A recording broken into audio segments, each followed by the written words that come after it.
know what? It was an overthrow by Mitch. Yeah. I mean, injured bear on the field is Akeem Hicks. Cousins loses the football, strip sack and takeaway. Bears our live. Who else but Khalil Mack? Bears our live. We go on live right after Bears games with your boys draft talking the smartest man alive. Yo. Bears our live.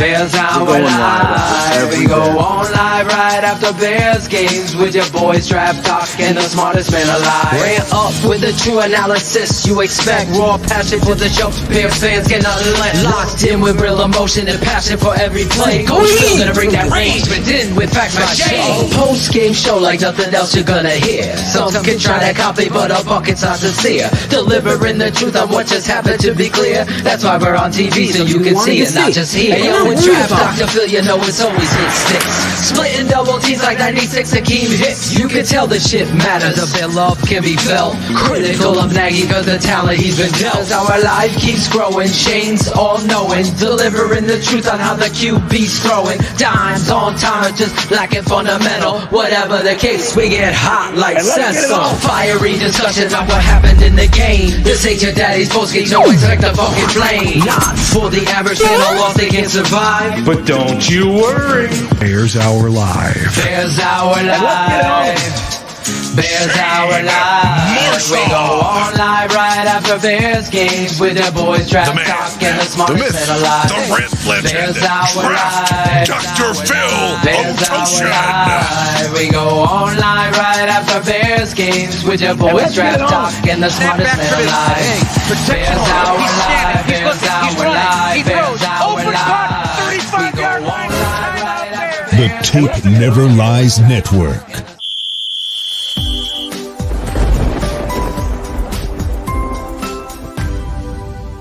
This is Bears Hour Live. What's up, Bears fans? I was just checking my phone. I didn't know if Allen Robinson had tweeted anything out about his situational awareness, but still waiting on that tweet. Well, it's a tough day here in this house, guys. No reason that this team drops a game like that. I mean, we talked about it on the halftime show. David Montgomery, 11 carries at halftime. With 2 minutes left, he had 15 total. That's a direct result of your leadership. Exactly, B-Shoe. That's a direct result of your head coach, your entire offensive staff continuing to do what they do. Charles Leno, offensive leadership. I mean, Mitch Trubisky, I saw people on Twitter talking about bringing this kid back the way that he was playing in the first half, and guys, that part of it, we have to, like I said, I talked about this a couple of weeks ago, set your bar higher. We're Bears fans. We don't know what offensive football is. We just know what offensive football is. It stinks. That's usually all we ever see. But I don't like to be the guy that comes out here and preaches to lay down and to take losses. But I'm going to tell you this, and you can agree or disagree. In the grand scheme of things, moving forward, this is very likely the best thing that could have happened to this Chicago Bears football franchise moving forward, because I can't imagine what ownership, what George McCaskey, he was pissed last week. I can't imagine what he's feeling like today. And this is going to be the impetus. To me, if I'm calling any sort of shots, there's somebody's head that's rolling tonight. Focus on Matt Nagy. See what he says today when he comes out for this press conference, because you effectively are neutering your offense by taking the best player off the field in David Montgomery that you have on offense. He doesn't even play him on third downs anymore. I don't know what else to say. My son's 9. He's smarter than that. And this guy is an offensive genius. He's no other way around it. Phil knows, Claudio knows. This is what we got right here. It's a clown show. It's a circus. But we have a very special guest with us today, and I'm going to turn it over to him and his dad, and we're going to get a little Draft Dr. Phil rant, big loss Detroit Lions style in Soldier Field. So take it away, Phil.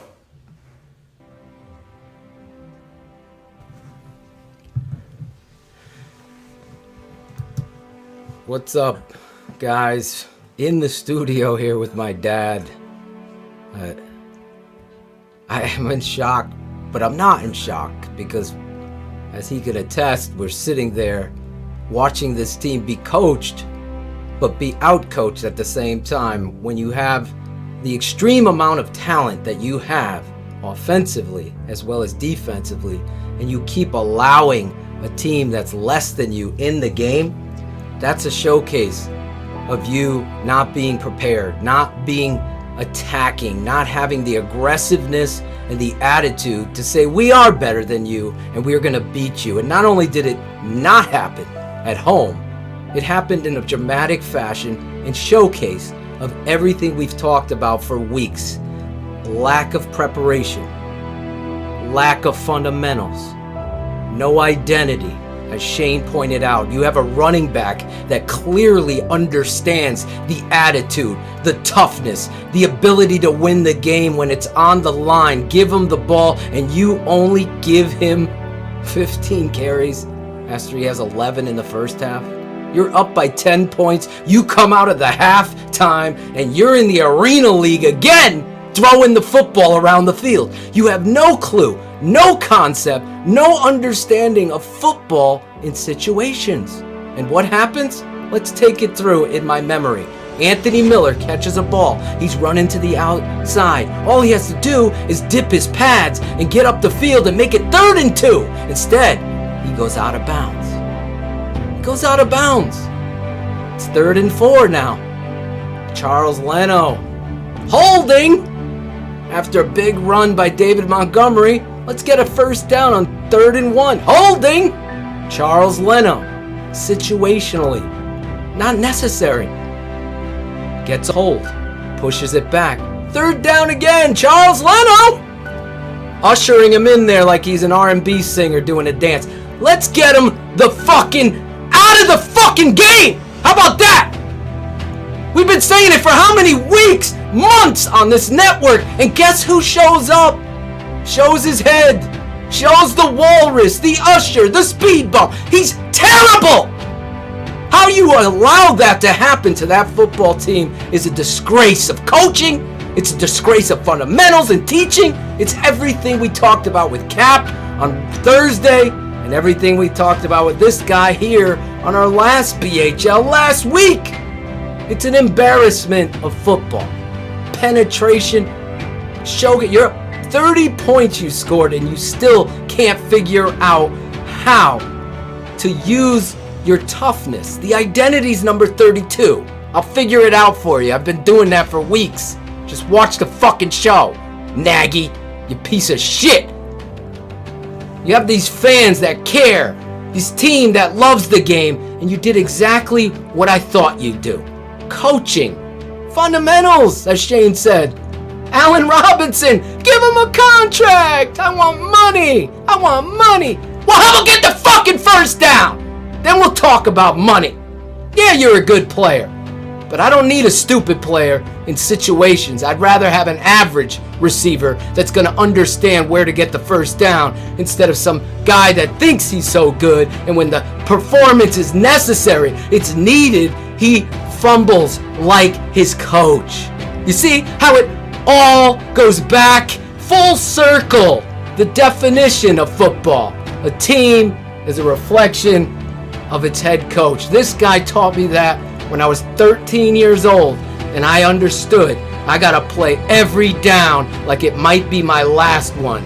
And you don't have a guy that's going to the media. You have a politician that's going to come up here and talk to the media and talk about a well-coached team they're going against and talk about all the other bullshit and minutia instead of putting it on him because he called out the defense. And you know what? They suck today too. So I don't want to hear the performance from a broadcaster preaching Matt Nagy did something. He did nothing.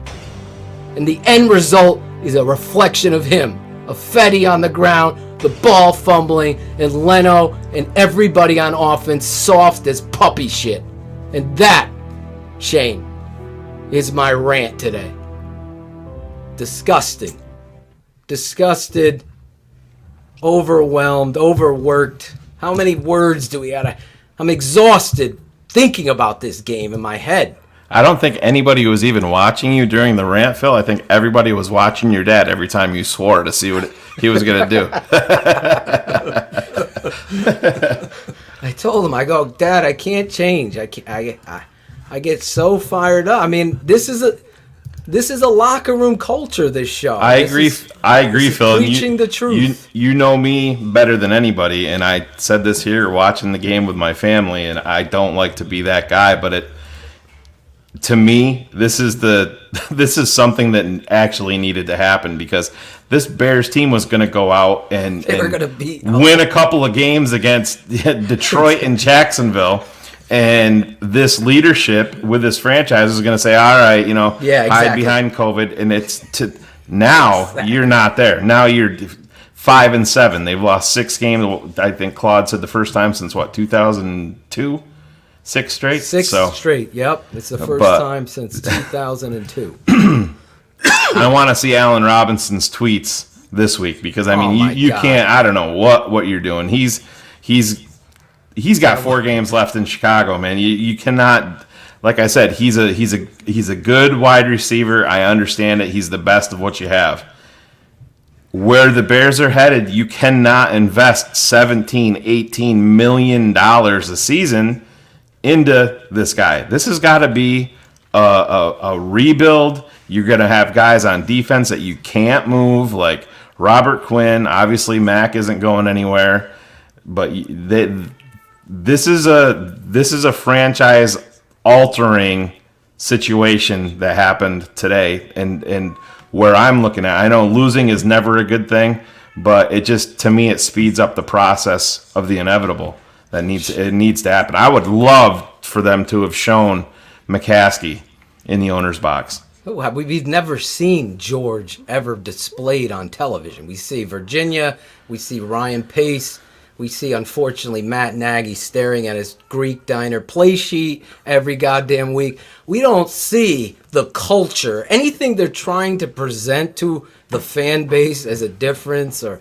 whatever. You know what we see, guys? Club dub when things are going good. When things are going bad, we're seeing tweets, we're seeing inner fighting, we're seeing the soap opera that is the Chicago Bears. And it's unfortunate, Dad, because you and I are sitting there, they're coming out of the half, and we're like, before that, you're up 10 points, and you go to me, what the hell are they doing throwing deep here? Like, why are they refusing to carry number 32? It's like, I don't know. I said it about Leno. I'll say it again about Cordarrelle Patterson. Does he have some disparaging pictures of Matt Nagy because the refusal to get behind the identity is negligent? He should be fired tonight during the presser. That's you want to send a message? Don't come out here talking the talk. Come out here and walk the walk, because that loss is squarely on personnel usage, preparedness, 100%. Play calls. Let's be honest. He's bad. It was so bad. Talk about the offense coming out here throwing the football when you have a hot hand running back and you refuse to give him a rhythm. You want me to tell you that, huh? Yeah, I mean, I sum it up for you. No, I just think that you're right. I mean, the second half, you have a 10-point lead. Well, have a philosophy. There wasn't any philosophy. When you start throwing balls deep and turning the ball over, if you turn the ball over, you're putting them back in the game.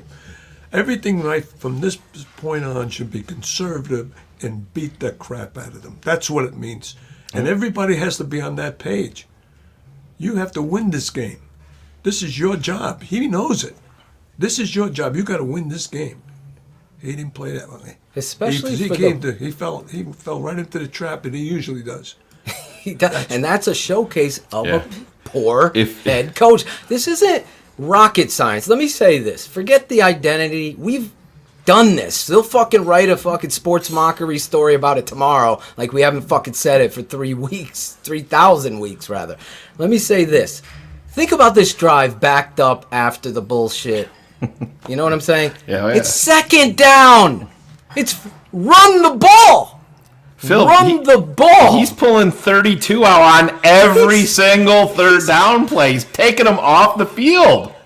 To get to a position to try to score there, think about this. 32 carries you down there, even in the pass game. This motherfucker, pardon my language again, shouldn't even leave the field. You should be fired just for that. You drafted him for his versatility so in the running game and the passing game, and you're neutering yourself by taking him off the field. David, come over here. We're going to put out a gadget player to take your spot, and then we're going to go empty and not even give a threat of running the football on 3rd and 4.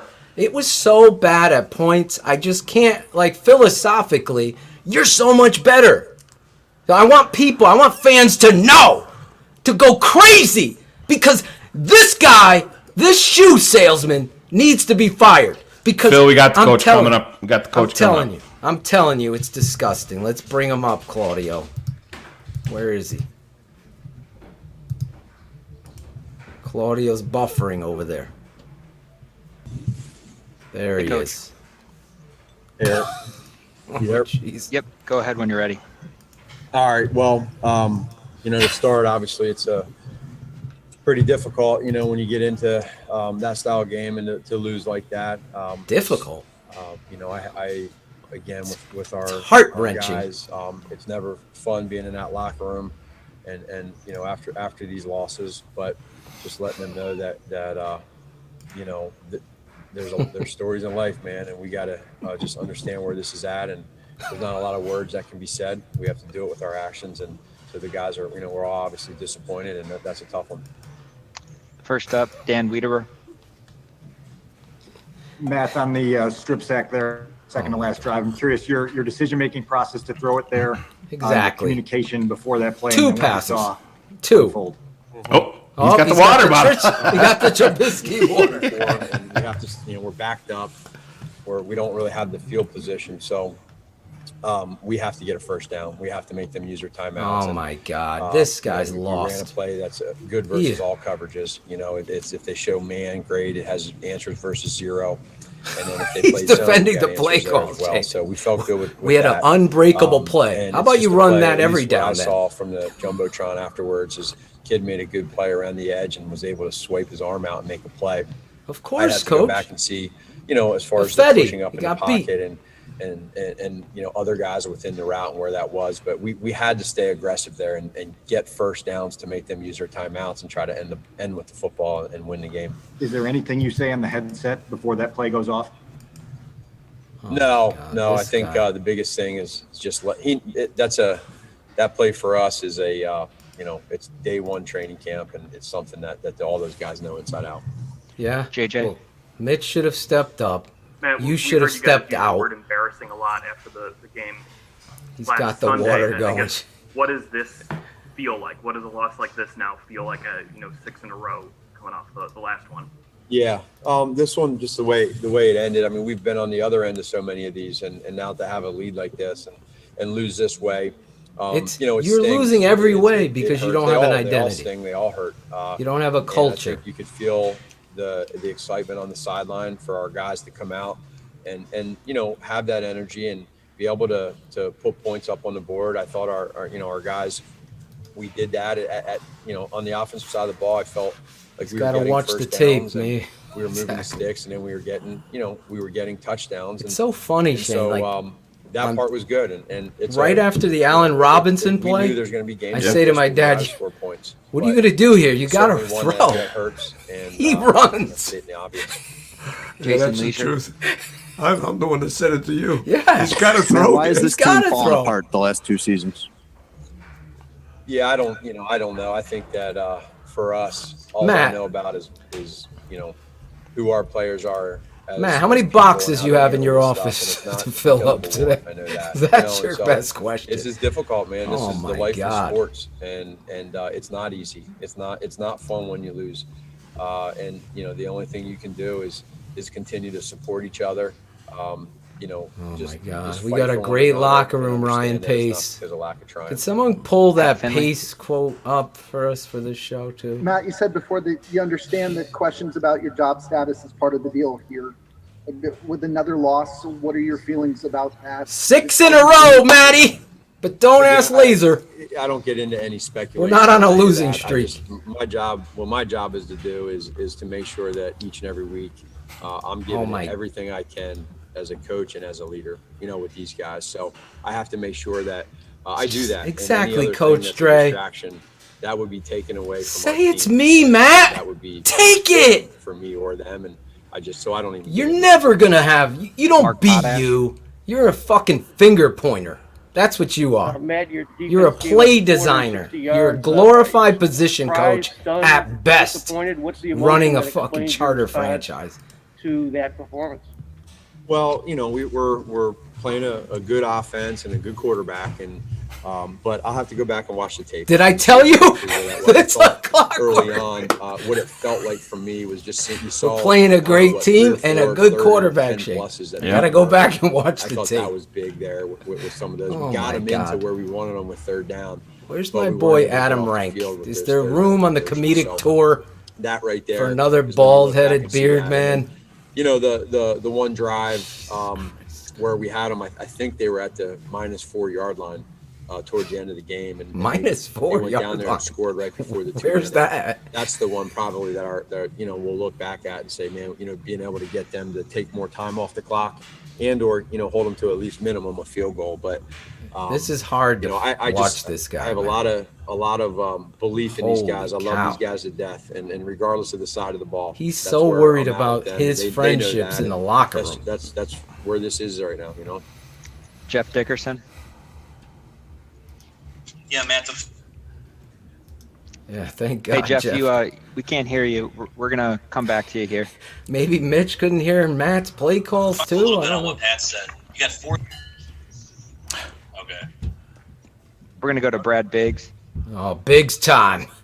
Oh, make up excuses, I know Biggs. you said you want to be able to watch the tape to see some of the things on defense, but how do you account for the pass rush failing to get home in so many games this season with some high dollar guys for you lining up front there? It's where. Yeah, I know. Hire someone at the Tribune with football acumen instead of a fucking pizza order. And you say, okay, are we winning our one? Brad Biggs. And fucking playing zone behind it. That's why. With Khalil and with 96, with Akeem, where they're making different, jet protection chips. Brad Biggs is talking. Guys out. He's talking about the pass rush. I go back and watch. Okay, are we? Oh my God. Are we using more coverage, enabling our guys to win their one-on-ones? Every third down, they were in zone and got beat, except for one when Danny T dove. Do we need to create some or manipulate some with blitzes and fire zones and cover zero, stuff like that? So just throw some big words at them. It's hard from the sideline in the game to see that part of it, and that's what I go back and watch and get a feel for, is how that works together with the coverage. A couple more for Coach. Please just make it one. I'm getting hurt here. We're going to end around this here. This is worse than the game. Sorry about that. So, Matt, you do have 4 games left. So how do you? He's got one. He's got none. He's to be fired tonight. A nonstop narrative of, is this guy going to get fired? Is this guy going to get fired? How do you salvage these last 4 weeks, which still are an opportunity that's in front of you guys? Let's go, Bears. Doing just that. We talked get all the week, chant going. We talked all week about going 1-0 and finishing. Who's on the -4 yard line? Things, and we didn't do that. So where is the have you ever seen a -4 yard line? This you have to look at it as a week by week deal for our team and where we're at and controlling what we can control. So the only thing that I can control right now for me is making sure that these guys understand the fight and they know the care and where all that stuff's at. And then we all each got to do our part. It can't just be one person. We all got to do it together. And you can't worry about that other stuff. You got to worry about what's in front of you. And is this right now a difficult time? You're damn right it is. It really is. It's hard. Maybe you give another big in a lot of different ways. Challenge. And that's just being as real as I can be. I don't see any. Bring him back up. Does it look like it's bothering him? Does he look angry? Let these guys see. I think he definitely looks irritated. I just think he knows. Trust in them. I think he knows it's over. Shane, you've been in fights before, right? Yeah. people in different. Does that look like a guy ready to fight? Just to chalk it He up. looks like No, I don't think he's gonna. I don't think he's gonna go like- all in front of the media, Phil. I just think that that's not his philosophy. I don't He think did that's. that last week, and they were quoting it. Yeah, trying but to he didn't play do up. it. He didn't do it post game. He did it Exactly. what 3 or 4 days later. Exactly. Understand that that's what we After- have left. That's what He might not be here in 3 or 4 days. Well, he Thanks for your better time, not Coach. be here. Goodbye, Coach. You leave town. I think Matt Nagy probably is a good man, no doubt. Listen, but football is beyond the person. It's beyond, you don't just hire your family members to coach and think that they're going to get shit done. You got to have people surrounding you that know the game, that are going to be holding people accountable, and you can't be boys with people.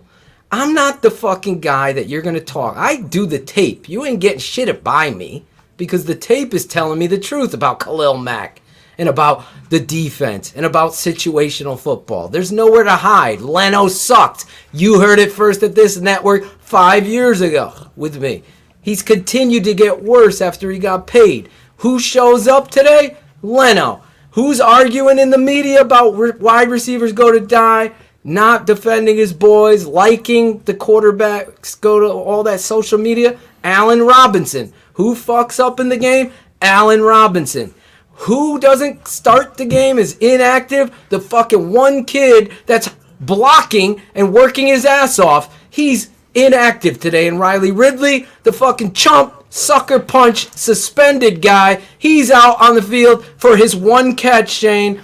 And that's the message you're sending to this football team. That's your culture you've built. Oh, by the way, let's get a gadget player, put him at running back, try to run him on a counter. You looked at the play on the zone read. Cordarrelle's running hard, there's no doubt, but he's not a running back. He falls and slips down, and he doesn't break a tackle.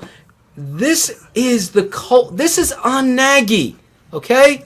Don't have Brad Biggs talking about pass rush. The pass rush didn't lose you the game today. It was Leno, Miller, Allen Robinson, and Mitch Trubisky, and obviously Fetty's whiff there at the end. He had a chance to get on the fumble. You could, all those things just snowballed. You're up 10 points. Not only that, what was the other thing you said to me? Here's 85 getting involved in the game, right? Yeah. He looks like a young, I don't want to say it, but an athletic Gronkowski, right? Putting his shoulder down, running. This isn't an offense that could scheme to get that kid the football. That's why you get this shit out of town. You have a coach. Those are a coach on this staff. Those are his words. We don't do that here. We don't scheme to get players open. We run our plays, and the quarterback has to then decide where to. That's their philosophy. It's not good. Exactly. It's not good. Well, you're here next to me, so now we need to hear you talk. Here, you look at this team. I don't know if I can talk. You're so. Let's start on the defense. You saw this defense go out there. Obviously, you heard the head coach. I don't know if you want to comment on what you saw. He said. No, I saw the defense. The defense plays zone when they should be playing man. They should force him to be so accurate that he's going to lose or get an interception. Exactly. You can't run zone defense and drive off and curl and be open. You're going to be open all the time. The guy is so accurate, and he's throwing the ball right on the dot. I mean, that's him. Yeah, he's got a release like, well, the best quarterback in the world. You know, I mean, his release, I don't think you can knock the ball away from him. Look at the sidearm pitches or wrist throws. I mean, he really controlled the ball. He made a couple of mistakes out there, but you got to put pressure on him. You got to blitz this guy and put him on his butt. That's what you got to do. When they were down on what he was saying the -4 was the -2 yard line. They're snapping the ball and he's in the end zone. Yeah. I thought they were going to get a holding penalty. I think the Bears referees were going to throw a holding and give them a safety, and you get the ball back, and that's how the game would end. Right. But it didn't happen that way. Right. But they come right out of it with a 15-yard gain. You know, that wouldn't have happened if you were blitzing him and sacked him right in the end zone. It would have been a safety, and the game is over. but they didn't do that. And I'm telling you, that's the problem. There's a situation for every situation. Yeah. And sometimes you got to plan it and you got to do it in practice. Remember I told Phil, I said, as a coach, I learned a lot of good things from people. You don't sit idle. You don't have one man telling you. You go to 10 people and find out all the great things that people are doing, and you incorporate it into your own philosophy. And I'll tell you something, I learned an awful lot. You gotta start off on defense when the team is going in. So you go on goal line defense. That's how you start. You don't start in the middle of the field. You work that way on offense as well. Start on offense going into the end zone. So you don't have to think about it. You know what's going to happen. Your best plays, your best running plays, your best passing plays, and make it simple. Don't make it so complicated. But you got to find out what they're running. At the expense of the NFL, there's so many brains out there, and the game has got so complicated and so intricate that you have to be on top of this thing. And the only way you can help your quarterback out is you put the guy in motion to find out what they're going to run. Are they running man-to-man or are they playing zone? You got to find that out. Especially for somebody like Trubisky, who you got to find out. And so the quarterback, sits back there and he knows where he's going, unless they change on him. But at least he knows he can get the ball out as quick as possible, and not wait. Throw the ball and the guy's going to position to intercept the ball. Right. You got to hit the ball when the guy turns. That's where the ball comes, and you don't do that by little drills. You do that in unit practice, in team practice, and you keep working on it until they get it right. And the receivers are responsible for running great patterns, and you got to teach them. The guy who's teaching receivers, tight ends, they got to run patterns perfectly. That's the only way you get it done. It's unbelievable. You don't get that here. That's for damn sure. You don't get any fundamentals or teaching there. Situationally, you look at this game. I mean, Anthony Miller started out playing like he was playing with some motivation, and there was a chip on his shoulder. I applauded. Then he went into the same mode. Soft mode. Yeah. Third quarter Bears mode. Softish puppy shit. Everybody's looking around. They were going to run the Arena League offense. Anthony Miller's running out of bounds. He did it twice. He did it on that jet sweep toss play. Be aggressive. Run up the field. You know who's aggressive? 160-pound Darnell Mooney is aggressive. Everybody watch him. You too, Allen, because you fucking cost the team the game. Because you decided not to know where you are, square your pads, and run someone's ass over. You wanted to get out of bounds and be Mr. Prima Donna. That cost you the game. These are all coaching things that you're in their ass about. You can't be friends. You be loving and winning, and emotional bonds are built through winning. You don't fucking be friends with these guys. You don't. And that's the problem with this head coach. On the strip sack, I'm curious. Here's the fucking water bottle already. Play, as it came to happen, and then obviously what happened with Aquara coming around the bend there. Yeah, obviously I lost the ball, and I was just talking about this play. So the coaching point is 2 hands on the ball in the pocket, which I'm always trying to do. I think I was just separating to where I was going to throw. I saw Anthony Miller over the middle, so I don't know if I was pump faking and clutching it, or if I was.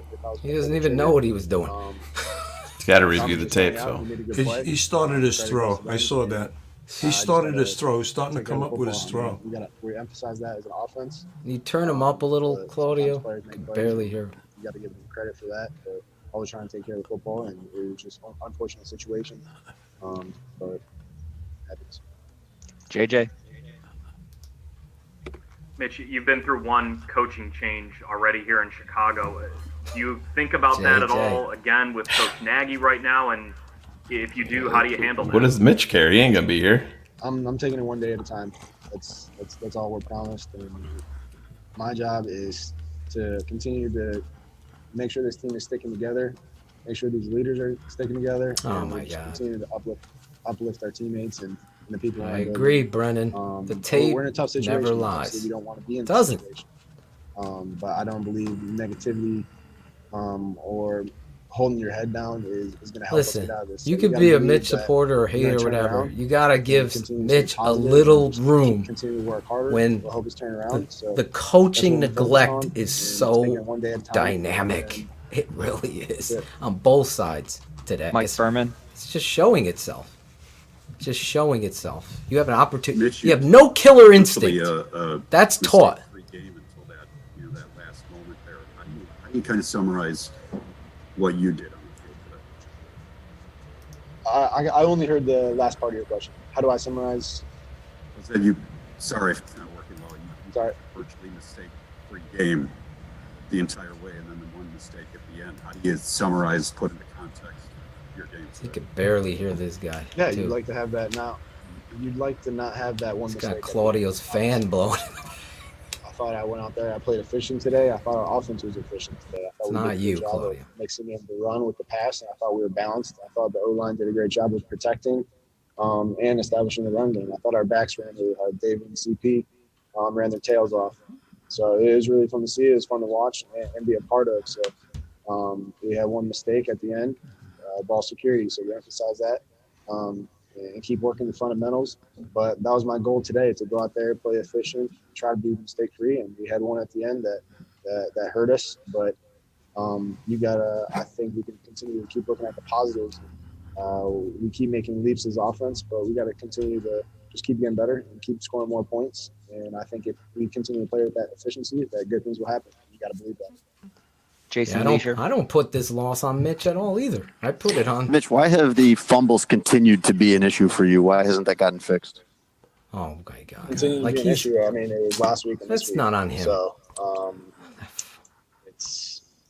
I'm emphasizing ball security in practice. That's something I always do, protecting the ball on the football. I thought the guy made a good play. I was about to get ready to throw. I had one hand on the football. That's not on He missed the fucking time Mitch. perfectly, I'm so I sorry. think it's If a you think ongoing that was problem. on him, not all. Exactly. You go back and watch the film. This is a and fucking head sometimes coach the on defensive second down plays throwing make the good fucking plays, so football. give them On credit. third down, he's going to throw the football again. You have to be playing the odds there as a coach. If they stop you, you punt. You're still winning. Instead, you give them the short. Are you kidding me? I'm not dwelling on that. Pat Finley. We'll explain it to you in a minute after Mitch, he's you've been done. through a lot this year. Gonna put this on Mitch? What are your emotions This game? like right now? After No. the way that ended? It's 30 points they scored. I don't know. I feel kind of. They can't attack Nagy. He's just got a special mentally deal hardened in his. throughout this whole process. Can't. And just a lot of ups and downs. Everything is throughout the loyalty season when you're a with everything quarterback. that's happened. I just feel like I'm in control of my emotions, and I just want to continue to be positive. Exactly. Make sure I'm lifting up my teammates, and so we can get this thing going in the right direction. But it obviously hasn't gone our way, but you just look back at the things you can control, and that's all I'm trying to do. So emotionally, I feel stable, I guess. Couple more. Kevin Fishbane. They don't. What are they asking him? Mitch, on the This fourth fucking and one there at the end of the game. Obviously, David had a great game up to that point. What are you thinking just about that call, and then just I kind of hated the result the of all call. that? Obviously, you guys are kind of in a little bit of a rhythm at that point. Yeah, I think we were going down, moving the football. You don't go in I mean, shotgun to I'm get good with 1 that. They told yard, me it's 1 yard, and You we're don't handing the ball do to it. David Montgomery. My money's But on in him every Matt time, Nagy's and our rule, offensive you line. do. Doesn't matter what the situation is. So I think, again, you got to give them credit. They made the play. We didn't. I think it's simple as that. But if we were to do it all over again, my money would be on David and our offensive line to run that again. So credit goes to them. Last one. Dan, Chris, go you're ahead. killing me, Chris. Mitch, when you realized that last play was short and you guys had been up 10, late into the fourth quarter, and you realized that how the day was going to end, how do you describe what that feeling was going back to the sideline? I think I was just in shock a little bit. Like Junior. I thought we were pretty much in control the whole game, and just I was in shock because I felt like we were going to win that one. So we drove down. We were in control of most of the game, and they took the lead late. But I just believed that we were going to go down and Pick the and Bears get a score. to lose And we this didn't. game. So I think. Why did I choose the Bears a little to lose this shocked game, and Shane? disappointed, obviously. because of Thanks, Matt Mitch. Nagy. And that's why you're out here losing. If you're putting this loss on Mitch Trubisky, you really have to start understanding football a hell of a lot better. This defense played soft. They played confused. The defense, you heard my father there. You got to get out there and make Matt Stafford beat you with his ability to be accurate.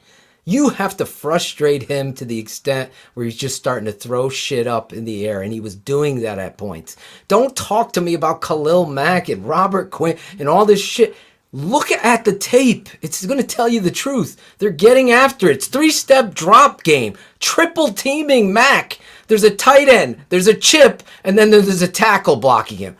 Don't make this into something Brad Biggs wants you to fucking order 7 Pizza Huts. It's really not. It's reality. The reality of this football team is on the coaching. The situational football escapes it. What do they do here? Allen Robinson, where is he? He's gone. He's gone, right?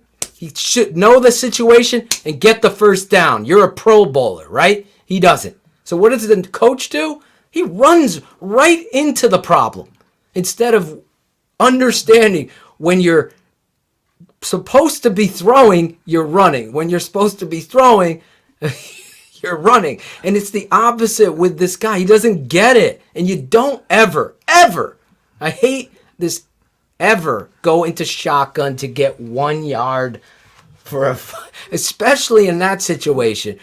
You get everybody in tight and either QB sneak it and get the first down, or boot the fuck out of there and give a one option route. You got the tight end dragging late with the flat going out and Mitch running. You're getting the first down either way. That tight end in the flat or the drag coming or you running. That's smart, intelligent, every inch, every yard matters.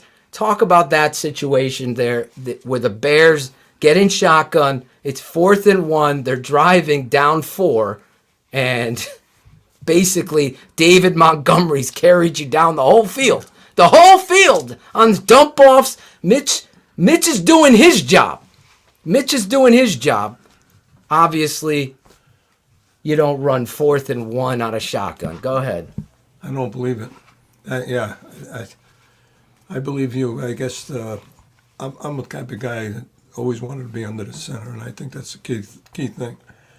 Because you give the defense no option. They don't know what you're going to do. But from back here, you have 2 options, but you are 4 yards from the line of scrimmage. Exactly. The guy that's going to hit the hole is 4 yards from the line of scrimmage. And that linebacker is 4 yards or 3 yards. And if he decides to blitz you, or the defensive end is coming down on the split side, so that's another reason why you go. Otherwise, you have to flip it back to the other side if you want to run it that way. Exactly. Because that defensive end, if he comes straight down the line, he can meet that guy right at the line of scrimmage. Coach, how many games did you coach in where you took your lead back off of the field on 3rd and 4, or 3rd and 3, and 3rd and 2, over and over and over again? You take one of your best weapons and pull them off the field and set them on the sideline, so you're not even posing the threat of a run. They was down on the goal line.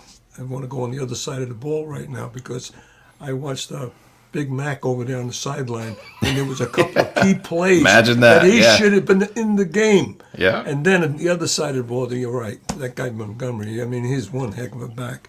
He is really first class, and he should be carrying the ball a lot more. He is really he's got a heart like a lion. He really is. Let's talk, because some fans want to be quick to blame Mitch Trubisky here. Why not blame him?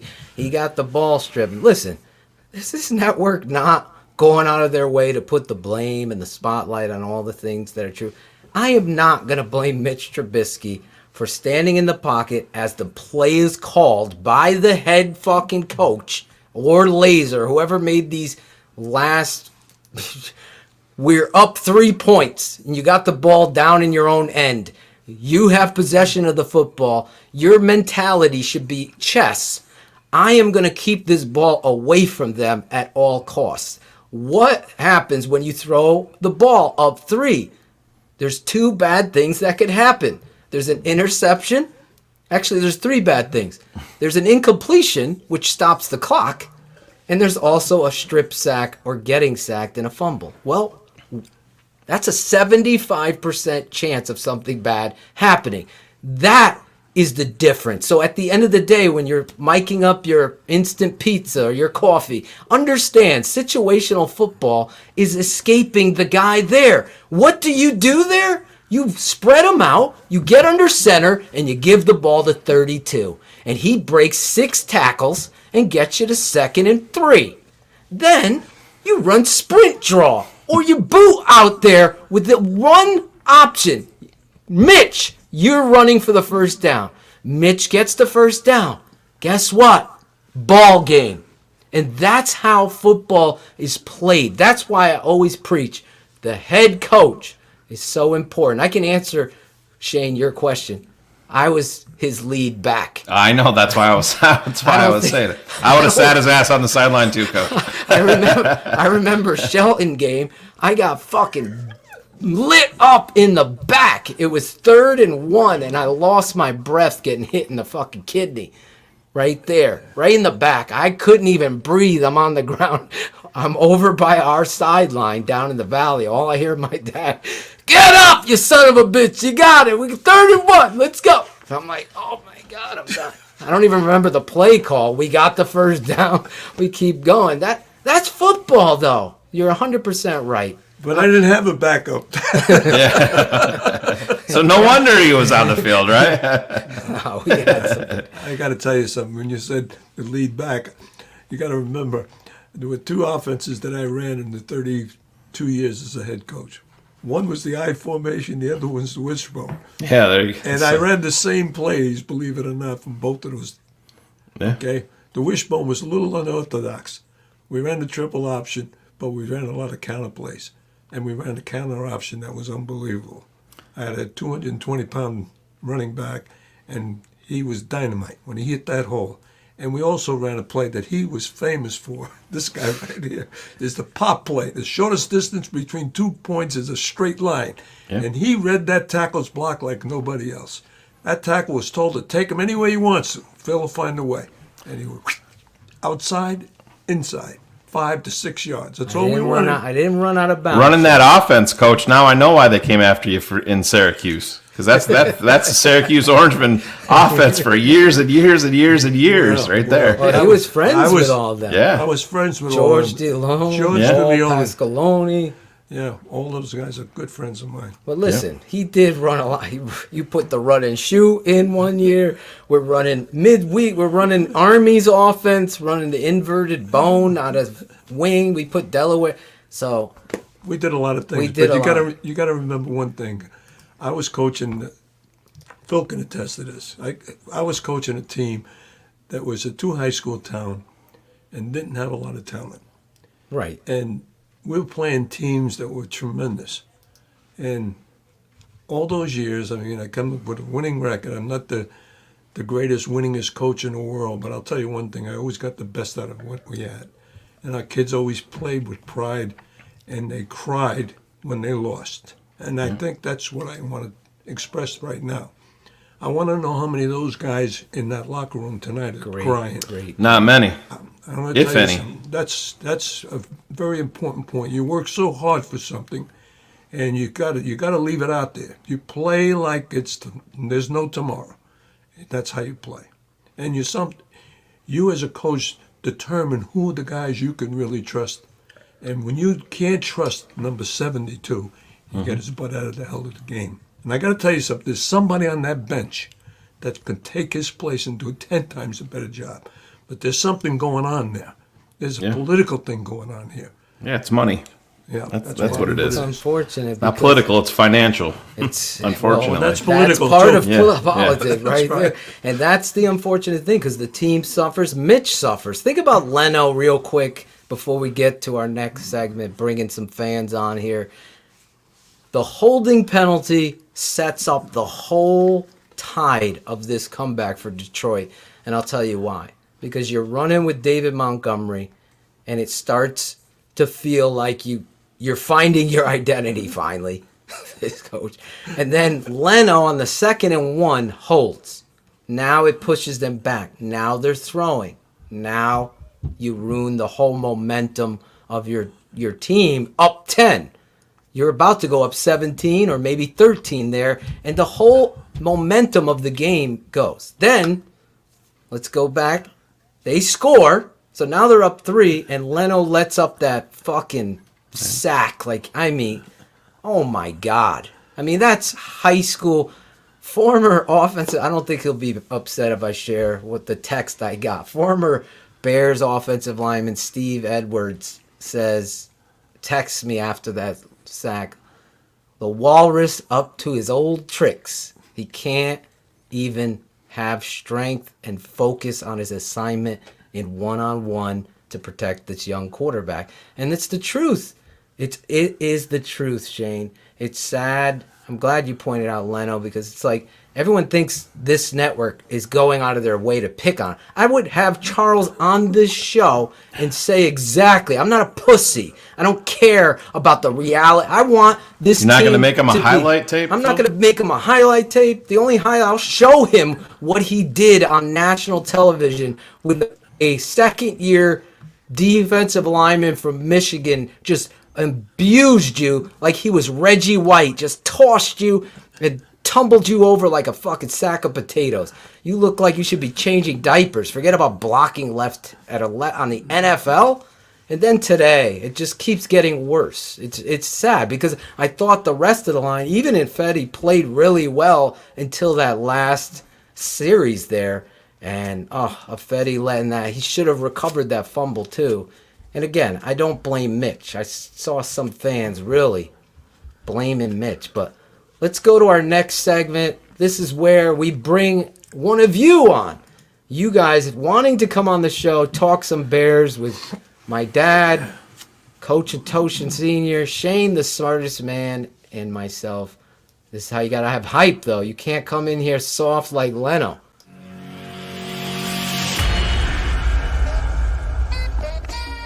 It's 100 Crew Hot Takes.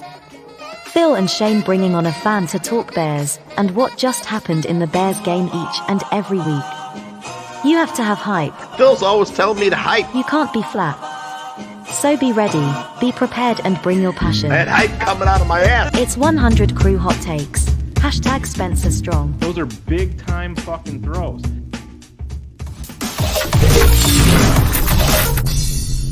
Oh yeah, Bears Hour Live. Who do we got in the waiting area? Sonny! What's going on, guys?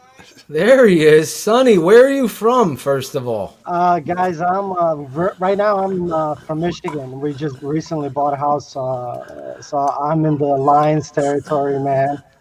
And it's bad. It's a bad day right now. It's funny because I'll tell you what. Before this game, they were all texting me like, "I want the Bears to win because I want the Lions to have the Trevor Lawrence or the Justin Fields pick." Yada yada yada. After the game, immediately, oh my God, we're one game away from a playoff or a playoff spot or whatever. It's like, oh my God, you guys are trash, man. It's like talk about a flip flop, but. Yeah, I'm sorry. We're kind of already going into a little of a rant. Yeah, I'm in Michigan right now, but originally from Europe, moved to Chicago, kind of got into football and needed an NFL team. And Bears, that was it. Bears felt like home, and Chicago Bears was the team that I settled on. And here we are. You know what I mean? Well, what part of Europe are you from? That's important to me because I hear a little accent in your voice. Yeah, I'm from Serbia.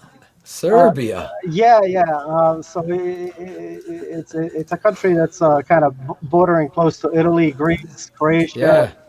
Yeah. You're Serbian sledgehammer. Could have used you at the fullback position today. Get JP Holtz out of there. Listen, when you look at this game, obviously fans are fired up. You're fired up. Who are you most fired up with? Keep it 100 with us. I want to hear. I'm not understanding some fans blaming Mitch. First of all, to me, this completely really goes to Nagy. But I just want to first address this Mitch talk. I don't understand it. I think those fans right off the bat need to understand that Mitchell Trubisky the Bears didn't properly develop him. Therefore, you can't judge him like he's Patrick Mahomes, and that he's just gonna be completely clutch out there. Okay, Mitchell Trubisky tonight showed you what kind of a play he likes. A lot of running game, and then play action. I thought he was actually had a very efficient game. At one point, I thought he was 22 out of 26 for a touchdown, 200 and something yards. Like, yeah, it's nothing where you're like, oh my God, yeah, that's the franchise quarterback. But then the coach puts him in a position that he shouldn't be in. You know what I mean? Yeah. Like, again, Totally agree. It's as if coach is like thinking he's like Patrick Mahomes. Like, dude, just like run the ball, bro. You know what I mean? Just run the ball. What are you doing? I don't It's get like- it. I hear it's you. like, come on. I see it the same way as you. I want to bring on somebody who does. I want to. Hopefully, Shane gets someone who wants to blame it on Mitch, because anybody could type it out. I stand right here in front of people, put my name to it, and analyze it and talk about it. If I'm wrong, I'll be the first guy when I watch the tape and say, hey, wait a second, I was wrong about Leno. He actually played really well.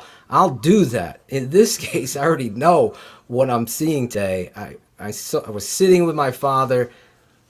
I honestly thought the Bears were going to lose this game. I felt it in my heart because of the head coach. And honestly, there's this thing inside of me keeping it 100. I want this coach gone. You can't even think of losing. Like, the Cars would have to draw up a Pythagorean's theorem equation for you to lose this game. The Bears found it. It would take Cars fucking 3 weeks to figure out the equation. But Matt Nagy found it. And that cloud of dust, remember that Charlie Brown character? What was it, Pigpen? Was that his name? Yeah. It floated around him. That's what I'm seeing. Once everybody figures you out in this league, you become null and void. You have to adapt. You can't sit there and say we don't scheme, guys, because that's the lack of building an offensive identity. You have to scheme for David Montgomery to be your identity. You have to block it a certain way. I told my dad, I go, that zone play, like, they had it, but the guard turns out to the strong safety. Like, in theory, where does that come from? I don't get it. But I do not put this game on Mitch Trubisky. I thought, to your extent, he played efficient football. He wasn't the catalyst out there. He's not throwing deep dimes and doing but he played solid football. He got you in the position where you're going down the football field by making the right choices. He hits Allen Robinson. Allen Robinson does what Matt Nagy is and doesn't understand the situation. Phil, real quick. Yeah. This entire thing, if you actually think about it, go back to 2018 Week 1, the first game against Green Bay, and there was our first red flag with Matt Nagy. I think it was like 3rd and 2. It's right towards the end of the game, and it's like it feels Jordan Howard should get this fucking ball. Oh my God! What are we doing? What was it, like a pass to, what was it? Who was the tight end? What was his name? Deion Sims. Deion Yes, Sims. I remember this. And then here you go. We go for a fucking field goal. You knew the entire fucking city of Chicago fucking felt in that moment. With 2 minutes, up Aaron 6 Rodgers. points. Here comes Eddie Rodgers. God damn it, man. Yeah, it's great that you brought that up. What do you follow us on the YouTube channel? Yeah, I follow you guys on Twitter and YouTube channel. Because I remember someone named Sonny, and I thought it was our other Sonny. There's 2 Sonnys, but I know the exact play. It was you needed to run Jordan Howard. I'm proud of you right now. I want to send this fucking guy a T-shirt, Shane, because that's the first time I said this fucking coach doesn't understand situational football. And you had Jordan Howard, battering ram, just delivering the goods that day, and he just didn't understand it. And everyone was saying, "You're lost. You don't get it. You don't know." I don't know. Now everybody knows that I know. I mean, we don't have to go through the things that Shane and myself have gotten right on this network. We'll have the fans do that. I don't go on with no shirt on and a gold chain and talk shit and bully people. I will keep it 100 with everybody's opinion. It matters. But at the end of the day in football, there's only one equation that matters. It's the W at the end of the game. And again, Matt Nagy finds a way, Sonny. He finds a way. It just keeps coming back, and that was our first red flag when you're like, man, that's just kind of weird, and you kind of make a footnote to it, and then but here we are today. We just did the same exact thing when it looked like we should run the ball. Exactly. We're going for a pass, putting Mitch into a position he shouldn't be in with a suspect offensive line, who I gotta say really did ball out tonight. But look, Lions are going to make a play at some point. And it's like, come on, man. Like, it just didn't feel like the right time, like the situational football. And then when it's 4th and 1 where it feels like some momentum is going, damn, fucking Nagy always doing the opposite, man. He finds a way. To get us in situations where we're going to be critical of him. It is unfortunate. It really is. We have to get, as Ty Poog, I hope I'm saying that, Poo or Poog, hopefully it's not Poo. We could white poo on this whole season based on that. You imagine you're 5-1. Now you've lost 6 games in a row, and you as the head coach, think about this, Sonny. You come out onto this after this loss, and I know it's hard. You've been there, but you face the media and you do the ownership on your shoulders. You do it. And when you have someone that's a fraud, they usually come out and find every excuse in the book. That is in life. That's in life. They do that. That's in prison. They do that. And that's in every avenue of business. They do that. Everybody's looking for somebody to point the poo at, as Ty has given us an update there. And Nagy went out there, and once again, he did exactly what he's done every week. He said, that's a good football team out there that we lost to, and I got to watch the tape. And that's really, if you're watching your playbook like this, you always have to watch it because you don't know what the fuck is going on in the game. It's like, come on, man. Come on. Run the ball when you're supposed to run the ball with when you were up 3. How many carries did David Montgomery have for over 100 yards, Shane? 15 in the game? Is that today, you mean? Yeah.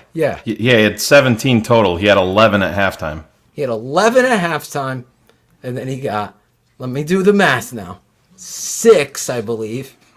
Second half. In the second half. You can't even make that up, you Mitch haters. Please understand, football is a team sport. It's a team game, and the coach is the most important position, second or first to quarterback. And today, this coach decided to use David Montgomery, not Mitch Trubisky. I don't think Mitch even has the ability to audible Shane at the line of scrimmage. No, I don't think that they're going to give him that latitude anyway, Phil. I mean, I'm not trying to say that Mitch wasn't the reason that they lost today, but I see this groundswell beginning to start, blaming everything on, all of Mitch's issues on everything else but Mitch, and I'm not settling for any of that because Mitch has a whole bunch of issues that are on Mitch too. I mean, without a doubt. People need to this get. Game is not on Mitch. No, not at all. I totally agree there. Saying here. Yeah, I'm just trying to say I see people on Twitter and everything like that saying we need to get a new coaching staff and invest money into bringing this kid back. And no, this is a regime change that needs to happen, and they need to start again and build this up the right way with let these guys pick their own guys. I love this dude, Sonny. Are you a patron, Sonny? Oh, yeah. I sent you a text about Sonny, Phil. You gotta look at your phone. I'm setting this up, Shane. You're fucking blowing my cover here. Jesus Christ. Listen, if you're not a patron like Sonny is, you need to go subscribe to the Tape Never Lies network. That's www the Tape Never Lies Network.com. You have until December 31st. Today is December 6th? Because yesterday was my wife's birthday, and we had a great time until today. Now, my dad is going in for surgery tomorrow, is toughing this out. He's got heart surgery tomorrow. I've asked you patrons and you loyal Tape Never Lies Network fans, send positive energy, send good thoughts, always put God in your life, as my dad would say. Tomorrow morning, he's going in for surgery. But that's what I just wanted to touch on that with you, Sonny, here. My dad, through all of this, is having anxiety watching Coach Nagy call a game and watching the Bears. And now we're here talking about this game. So just keeping it 100 with you guys, asking that favor. Also, you have until the 31st to be grandfathered in at the $7 fee, because I think next year this show is going to be behind patrons and no trolls allowed. No trolls allowed. Everybody, thank you for that little PSA, public service announcement, to be clear. Yeah. But Sonny, you have been tremendous as a patron, sharing our work, everything that we do here. I knew that you were. Do you know your number, your patron number? I do have it on. Hold on 1 second. Oh, you got to know it offhand. Forget it. He was going to send you a lollipop. It's 53. I almost messed up. 53, the Warwick Holdman. Who else was a good 53, Shane? Oh, geez. 53. He was one of my favorites, Yeah. Warwick Holdman. That was Warwick Holdman, Rosie Colvin, Brian Rosie Urlacher. Colvin. Yeah. But that was that trio. Crew, Yeah. that trio. Colvin, I was going to say, was number 59, but I saw what you did there. Anyway, every time I think of Warwick Holdman, I have to play this. I don't give a fuck that he smokes weed. They all smoke weed. Smoke weed every day.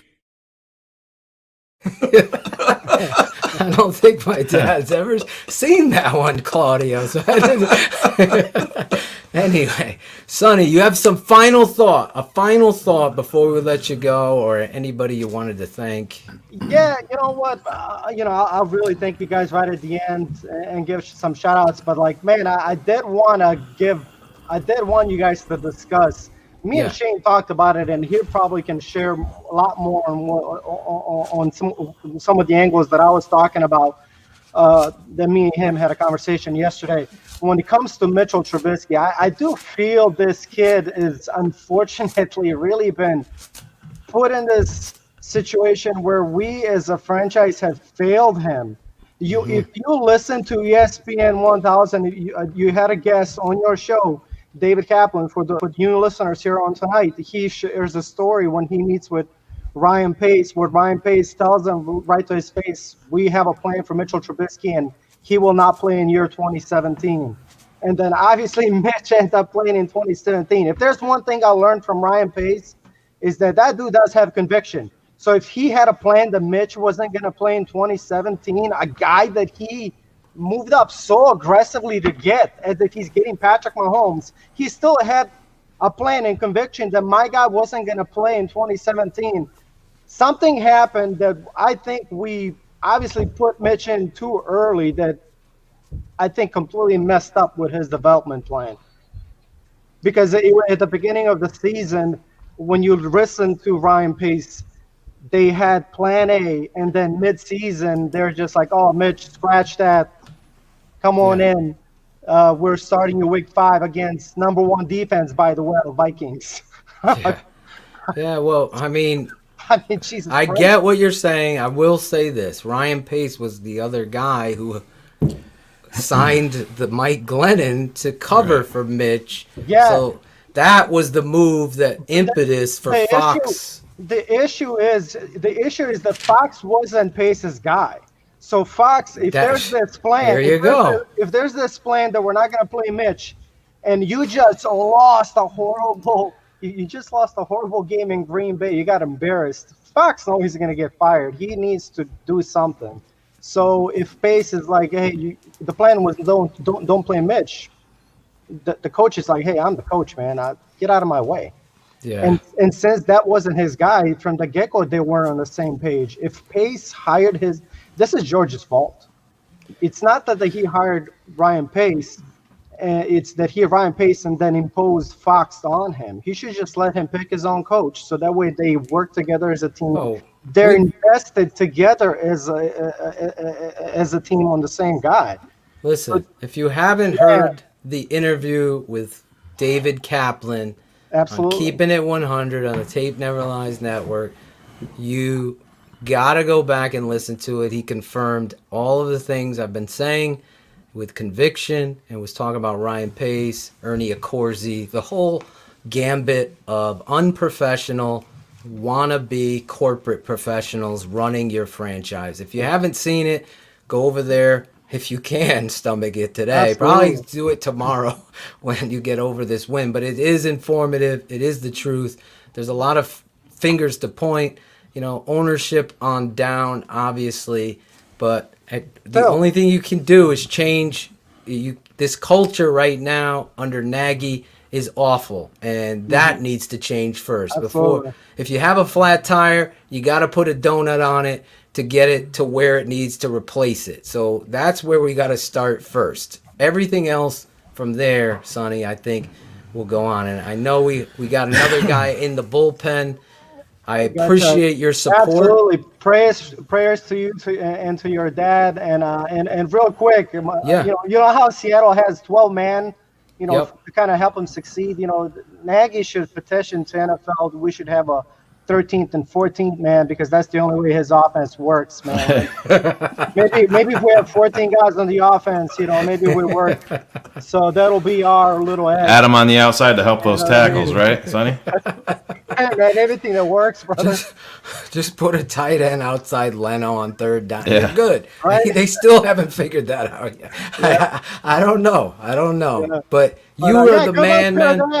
Good luck to your dad, and thank you. He's right here. He can hear you. Well, I know. But I'm telling him, good luck to your dad. Thank you. Thank you. There's your little man. What's up, little man? Yeah, don't worry. Daddy broke that sheetrock behind you. He was just mad. He was just mad. All the best, Sonny. We love you. Thanks, man. Sonny. Thank you for your support. Listen, you're a fan of this team. You understand, like Sonny, the passion, the heart, the drive that comes with it. That's important. You talk to a guy like that from Serbia, now into the Midwest, living for this team. Everybody has a story. That's why I don't overlook anybody. I'm not like that on a network. I love people. I heard his accent. I heard his passion. Got to bring the hype. Next guy coming up in the bullpen. I see him waiting. He's flicking his beard. He's getting fired up. We just play a smidgen of this just so we can set it up. Whatever happened to this guy? What was his name? Bill the timestamp guy. I don't know where. I was thinking about Bill too. Jesus, he was awesome. He had one job. I'm also looking for that pussy James Harden. Where's he at today? He was going to show up in the chat. Oh yeah, big tough guy living on a pole with no kids. Hold on.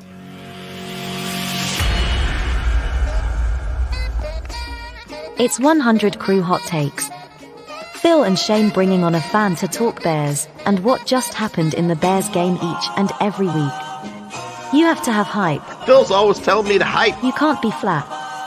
So be ready, be prepared, and bring your passion. That hype coming out of my ass. It's 100 Crew Hot Takes. Hashtag Spencer Strong. Those are big time. That's right. You gotta have hype coming out of your ass. Hopefully, Kofi. Yo, what's up, man? There he is. Kofi looks like he can play outside of Leno and throw a couple blocks down there. I got a whole lot to say right now. I'm going to give you the stage, but first, where are you from? Give us that. I'm in West Side, Chicago. There you go, the West Side. Yeah, look at man, you. West Side, dude. Kofi, you have the stage, man. Talk about what you felt today. Give us your thoughts. You got a whole lot to say. I'll even isolate on you. There you go. Okay, so the beginning of the season, man, I had my glasses on, right? And with my glasses, I had the Bears going 12-4, right? And and now with my glasses off, I have the Bears going 5-11 after the day showing 34-30, man. Like, are you serious? The freaking Bears defense looked like as soft as Charmin. They were so soft. They played so soft today. They were playing zone almost the entire game, right? And I was like understanding why is Pagano putting Buster Screen on I think it was Marvin Jones Jr. and then he had Trevathan on TJ Hawkinson. I was like watching the game, I'm like, Trevathan's gonna get burned by this guy Hawkinson, and then he's gonna get burned by Jones. So why are you putting him on those people? And he was running a 3-man defense. Like, he doesn't know how to properly use Khalil Mack. Like, Khalil Mack is one of the best pass rushers in the game, and you don't know how to properly utilize him. And it's on the sideline at some. Yeah, he was on the sideline one time.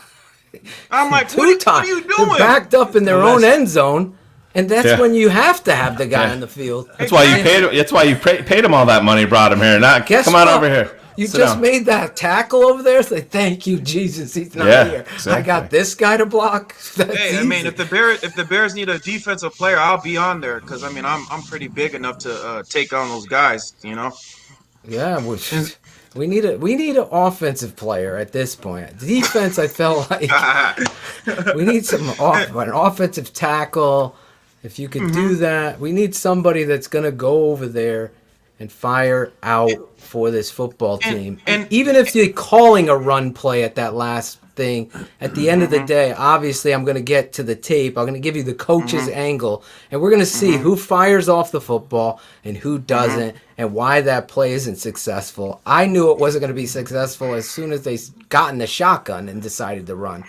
But the reality is there's so many moments in a football game that can swing the whole tides. In a game where you look like the dominant, it's a game of inches. Yeah, you look like the dominant team playing against a GM. In the first half, they were playing very good defense. Yes, and a coach that was just fired. He's out there, and your coach of the year, Matt Nagy, found a way to lose to a temporary coach and a Detroit team that has been pathetic. Hey Phil, let's be honest.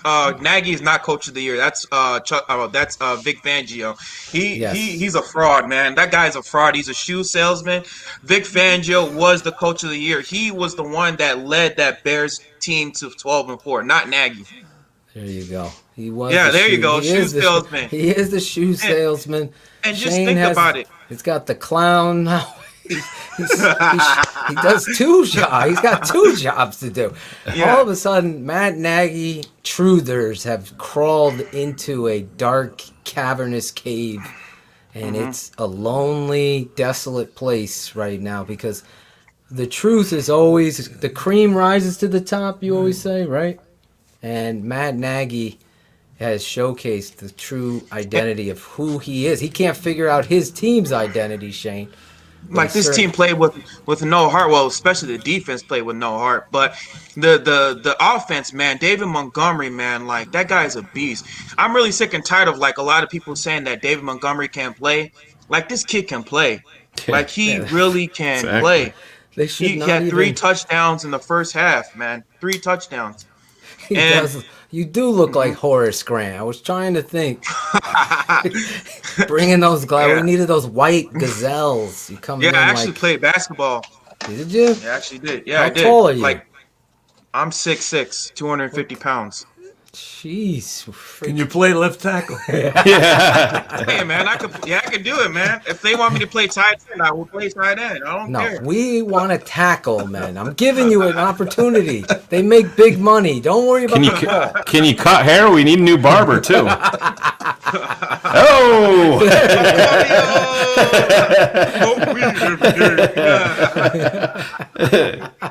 Claudia. So how did you find the network, and have you been a long time listener, or is this something you found this year? I listened to you 2 years ago. It's coincidentally when the Bears were doing well. It was I think I saw your video, like you're breaking down a video with the Vikings game 2 years ago in 2018. And I was like, man, this guy knows his stuff, man. I like this guy. And so ever since then, I just ended up listening to you. And like this has been like my only hope ever since the Bears have been losing. Like this is like my only hope. I've been listening, to Bears media and Bears media outlets. You and the Hamp OB and Kasho. Those are the two I listen to. You and the Hamp OB and Kasho because y'all keep it real. Like y'all that's really what we keep it do. real. We try to keep it 100 every day. That's why we came out here and named the network the Tape Never Lies Network. Because thanks, Shane. Exactly, Shane. That was Shane. I've said it before, Shane. Hi. Playoffs? You kidding me? Playoffs. Smoke weed every day. There it is. There's so our crazy, fight. man. We have to have some laughs because it's so hard to digest this stuff. And really, ultimately, like Shane said prior to coming on the show, it's like, just got to drive home the message that a change needs to come. If we have to bring some, R&B gospel singer on here to sing some music to get this coach out of here, because you see the cart doesn't drive before the horse. The horse carries the cart. Carries the cart, yeah. And the horse that's in Chicago is full of shit. It's a donkey, and it ain't gonna win a race. So when you see the donkey, you call it what it is. Just like my boss always said this thing. And it took me a while to figure it out. If it quacks like a duck, walks like a duck, 90%, 99, it's a fucking duck. It's a duck. And right now, all these Bear fans are ducking. You don't have to point. Not blame Mitch. You don't even have to blame the defense. There's so many fingers to point. Yeah, it always starts with the head coach. Listen, everybody wants to default to this being a issue fix. It's not. There's a whole lot going wrong with this franchise. Yeah. You gotta tear it all totally down. agree. I mean, you have. Are we worried about losing? Is that why we don't want to tear it down? You know what I mean? That's all we ever do anyway. So I don't want us to lose. I want us to keep competing. But the way they're playing is just terrible. Because with me, I used to play basketball a lot. I played collegiate. I played high school. Right. And with my coaches, they always told us you have to learn the fundamentals. It's either the fundamentals, Absolutely. and you also have to play with heart, 100% heart. If you don't play with heart, if you play with 99% heart, you're gonna get benched. And that's what you always emphasize. You said something. You're Oh, making yeah, them bench. accountable. Yeah, That's right. Our coach held us accountable. And I remember because I used to go. I went to OPRF. I went to OPRF. I remember after we played Proviso East, when we lost that game, our coaches, man, they grilled us. They told us, man, you guys got to play with heart. You guys got to play with integrity.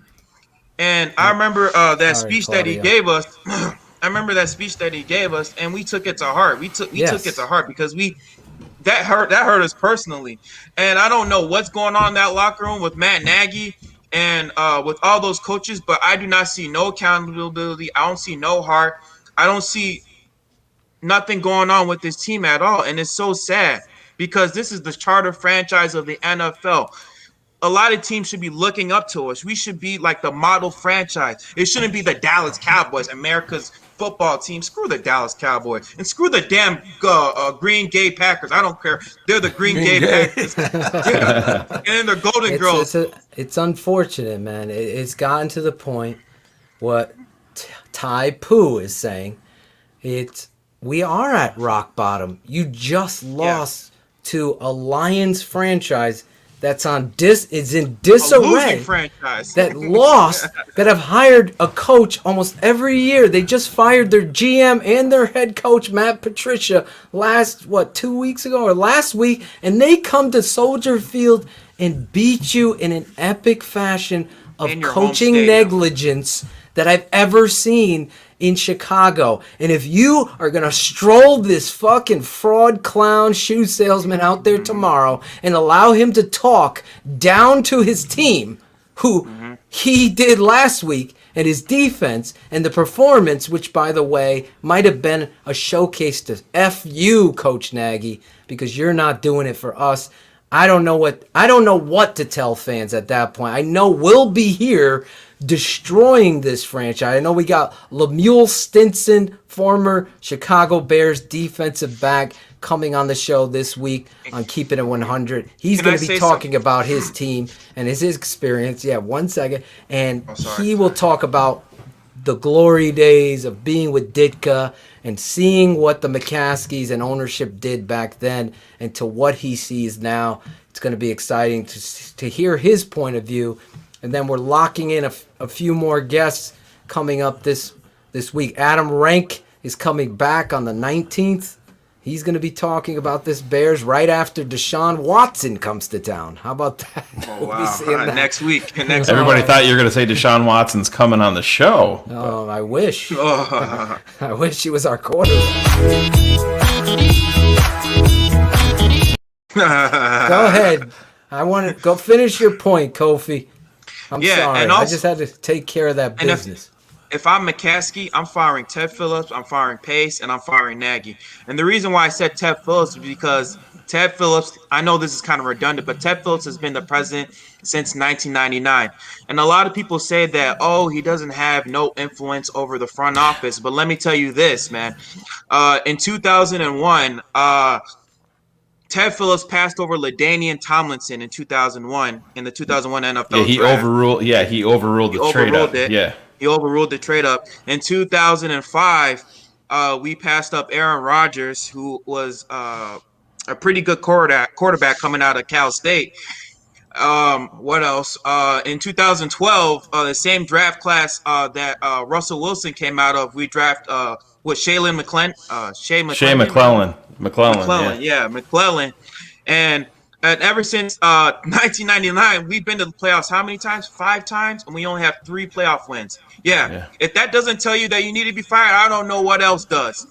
And you hired another clown in Pace who passed up on Deshaun Watson. I know that Patrick Mahomes was a raw prospect coming out of Texas Tech, but no way in hell do you pass up Deshaun Watson, who's a proven winner.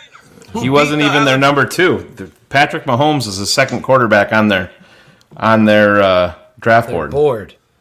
Yeah, and he would have been like Trubisky if he was on this team, because I agree. Pace, this whole, not even Pace, but this whole organization set up players to fail. Like I don't understand. When you watch Charles Leno, let's start there. Like week after week, I'm putting it on the tape, Never Lies, that you eloquently talked about, and I'm showing these aren't made up graphics that I've created Leno to look like that. That's why we call this the tape never lie, because that's what Leno's doing. And you as a head coach continue to strut him out there and justify that based on politics and money. That is a problem for your coach. That's a head coach problem. If the GM is telling the head coach, you need to play this guy, coach goes like this: fuck you, I ain't playing that he's not going to cost me a football game. No way, that's my reputation on the line. That's a head coach. That's a leader. That's everybody in the locker room says that's the guy I want to play for, because he's telling administration, he's telling everybody what's going to go down. That's who I want to play for. And don't think that players aren't talking.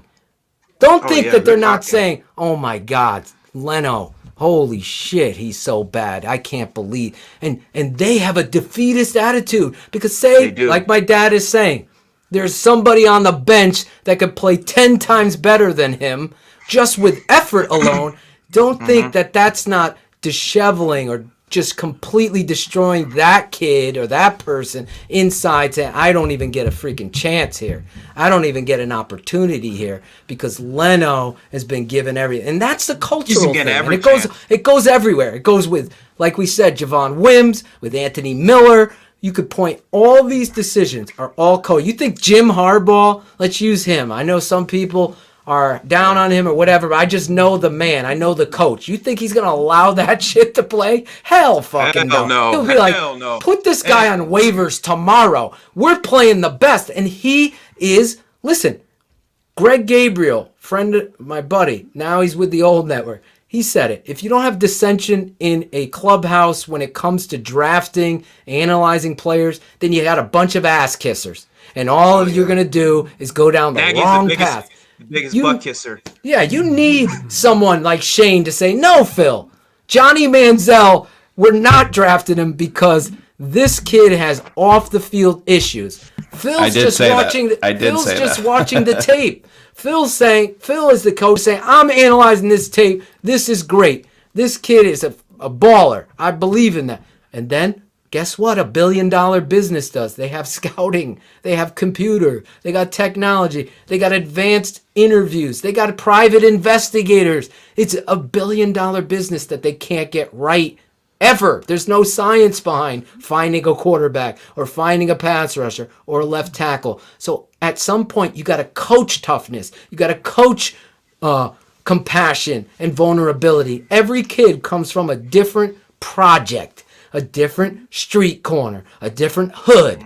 Some of them were in gangs. Some of them are freaking little rich white boys that had everything and they had everything going. The black kid that had nothing.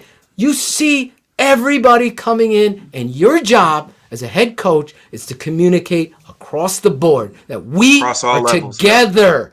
Yeah. Nobody's different. I don't care where I went without a meal. My dad hit me with a belt. My dad was hard on me.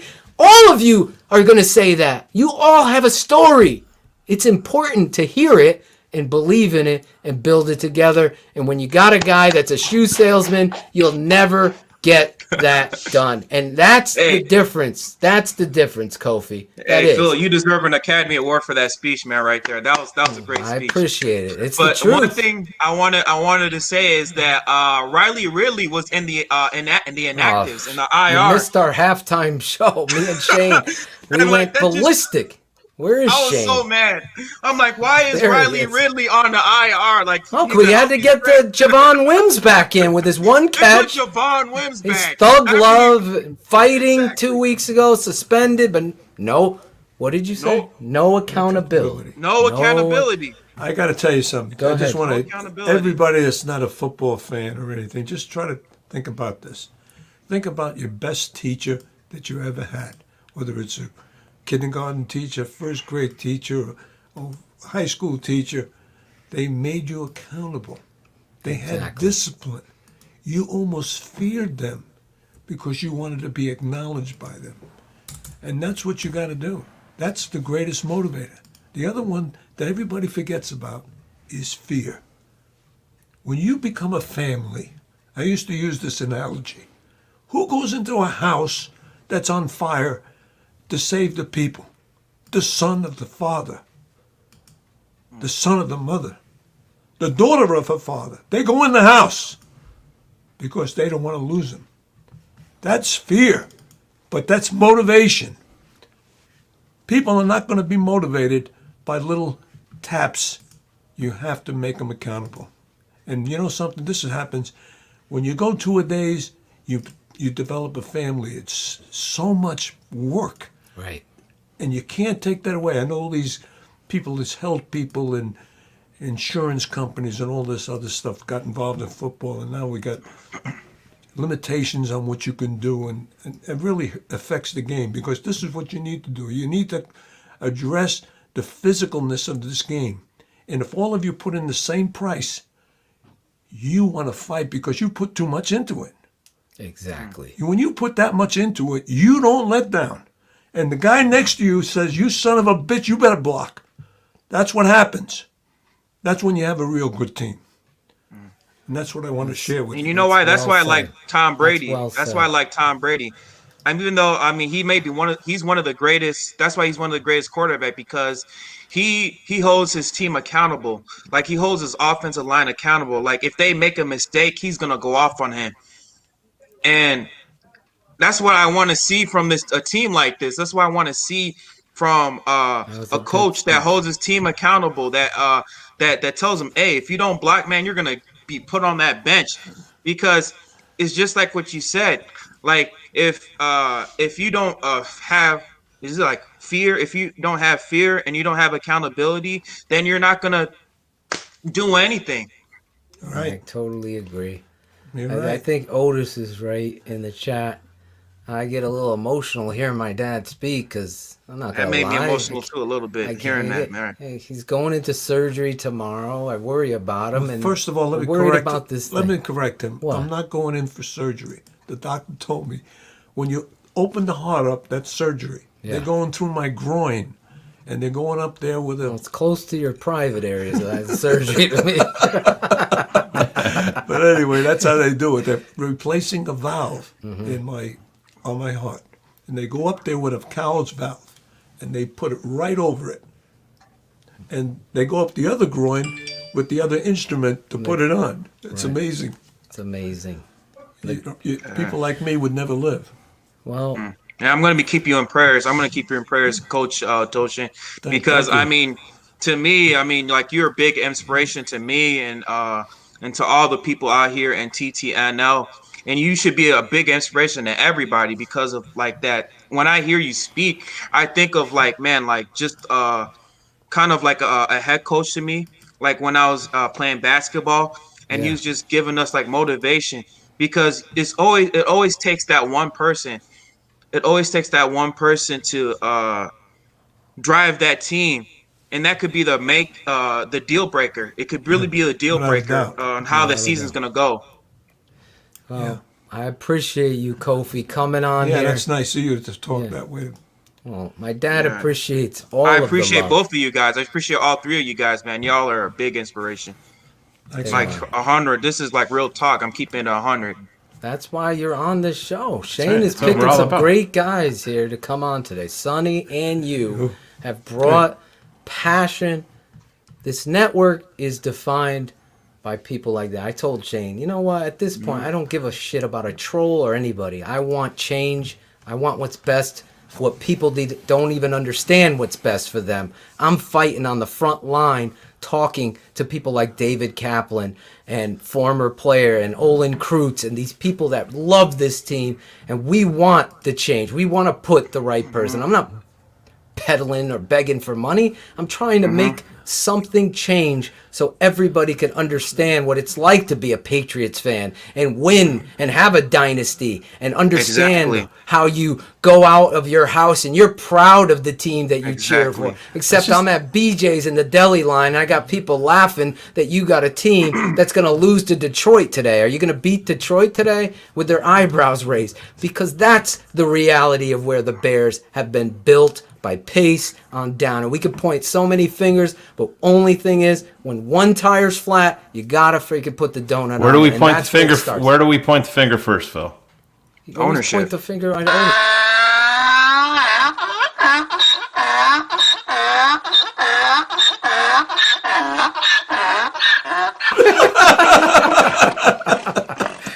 Oh, jeez.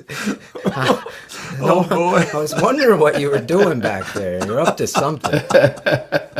Listen, That was great. Don't be done with this network because I'm not A, we are going to break down the Bears. B, we're going to keep it 100. We're going to have great guests, great conversation. 2, as Mark Curcio from North Branford went to East Haven. I mean, he went to North Branford. Remember, I used to drive to his house. He's listening. He's telling you to flush him out, like Uncle Sam would say. Flush him out. Remember, Sam? Anyway, we're going to keep it 100 here. We're going to break it down. We're going to break down the free agency. We're going to break down the new coaching hire. We're going to break down if they fire Nagy tomorrow like they should, we will be going live at some point. I'm going to be bringing my dad to not surgery, groin, whatever, the heart. We're going to be working on. I'll be there, and then we'll go live. That's how dedicated we are to change. What is that song, Kofi? A change has got to come. Changes by Tupac. Yes. Oh, we could throw some Tupac. I actually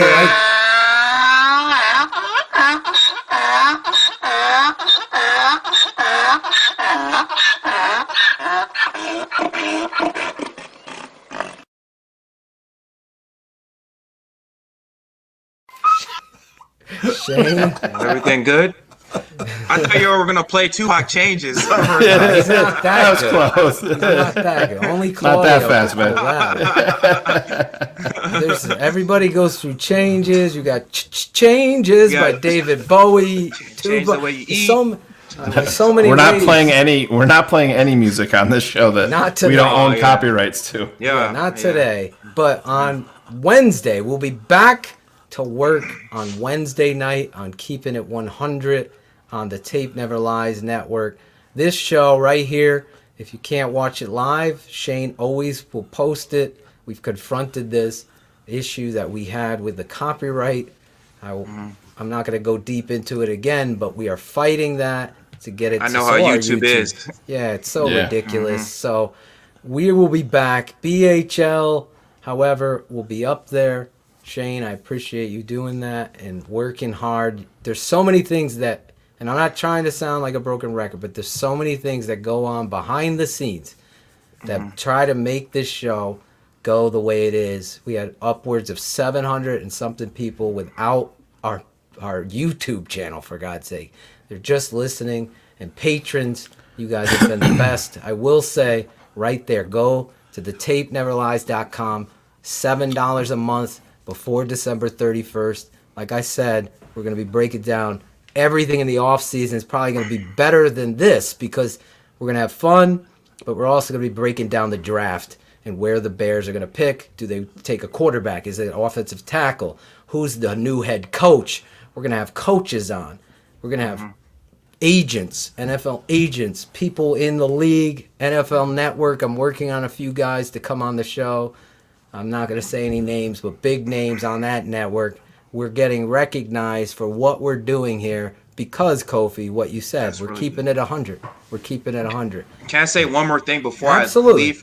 Yes. I just like what you said. You guys are like the eyes and ears for us Bears fans because you go to these media outlets, you go to these Bears insiders, and you keep it 100 because we care so much about our Bears team, man. We care so much about our Bears franchise, and we want people to respect us. I'm tired of ESPN always disrespecting us. Oh, look at this Bears team. We're a 5-1 team, a 5-1 fraud team. Oh, look at this Bears team. They suck. Like, I'm so tired of hearing about it.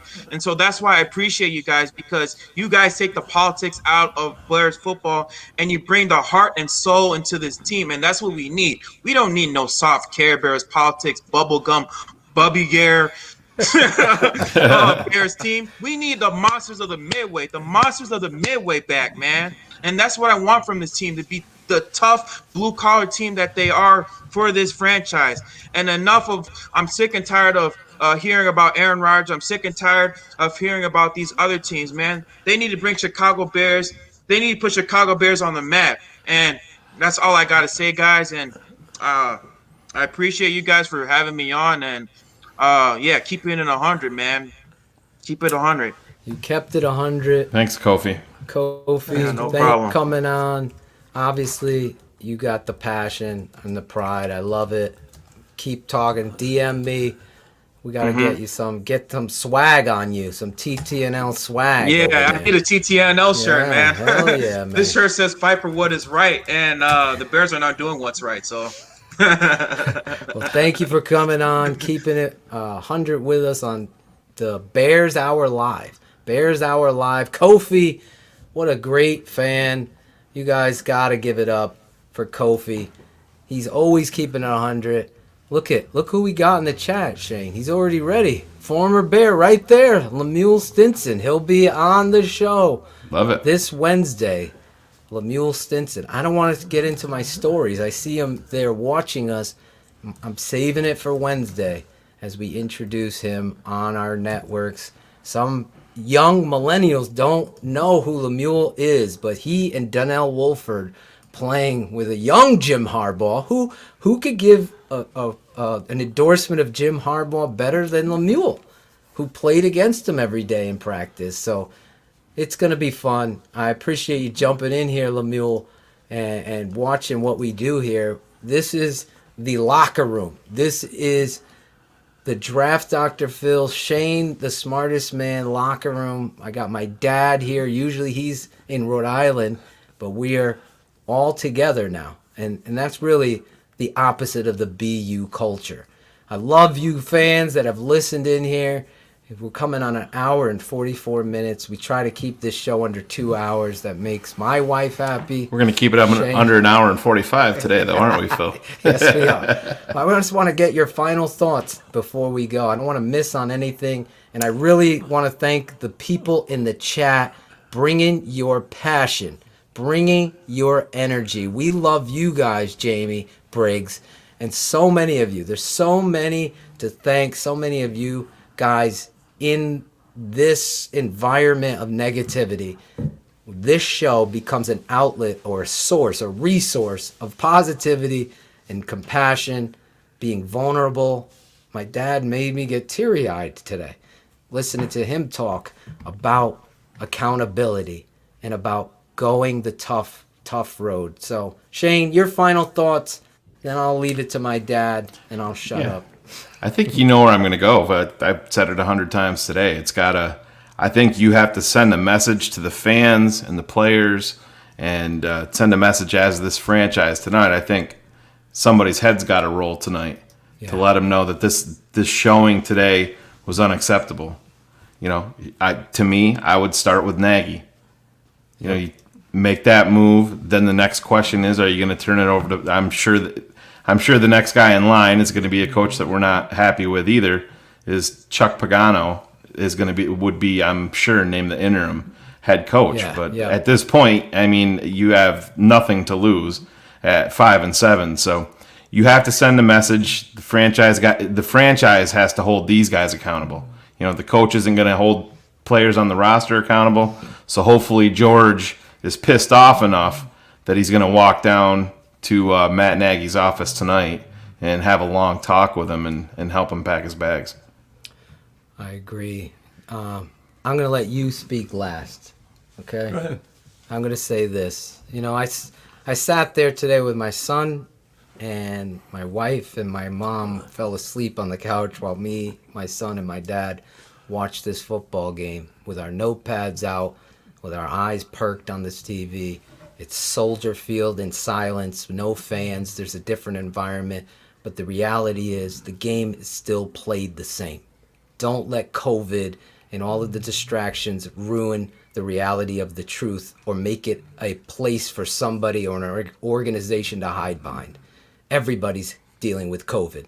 That's not an excuse. Those Chicago Bears came out there and were playing hard football. You could see it. I'm not going to write a narrative for anybody. I'm not going to put any fingers anywhere else other than the truth. I saw a team that was playing hard. And then what happens? Another team starts playing hard. And that's the game of the football.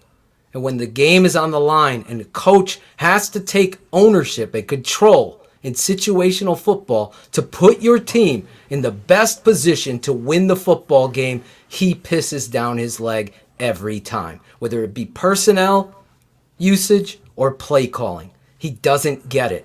So when you have someone that's doing that for your team, forget about the end of the game interviews and how he does things in accountability and having Javon Wims and Ridley benched, all of that. Forget all of that.